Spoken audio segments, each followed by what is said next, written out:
లక్షల కిలోమీటర్ల ప్రయాణం చేస్తుంది సార్. ఆఫ్టర్ ఆల్ కాదు సార్, మొత్తం 64 డివిజన్లు సార్, 15 లక్షల మంది ఎంప్లాయీలు సార్. ఒక్క మన సెకండ్ బెడ్ డివిజన్ లో 170 ట్రైన్లు, 600 మంది గార్డులు, 1200 మంది డ్రైవర్లు, 6000 మంది గ్యాంగ్ మెన్ పనిచేస్తున్నారు సార్.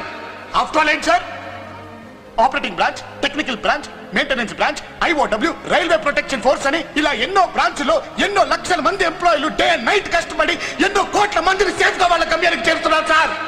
ఆఫ్టర్ ఆల్ కాదు సార్, సంవత్సరానికి మా రైల్వే డిపార్ట్మెంట్ మన గవర్నమెంట్ కి ఇచ్చే ఆదాయం 56,000 కోట్లు సార్. ఆఫ్టర్ ఆల్ కాదు సార్, పెళ్లిళ్ళని, పండగలని, పబ్బాలని, పేరెంటాలని, ఇంటర్వ్యూలని, ఉద్యోగాలని, హాస్పిటల్లని, డెలివరీలని ఇలా ఎంతో మంది ప్రయాణికుల అవసరాన్ని తీరుస్తుంది సార్ మా రైల్వే డిపార్ట్మెంట్. ఆఫ్టర్ ఆల్ కాదు సార్, ఒక్క నిమిషం మా రైల్వే ఆగిపోతే భారతదేశం స్తంభించిపోతుంది, ఎన్నో కోట్ల మంది జీవితాలు ఆగిపోతాయి, పార్లమెంట్ కదిలిపోతుంది, అసెంబ్లీ ఊగిపోతుంది.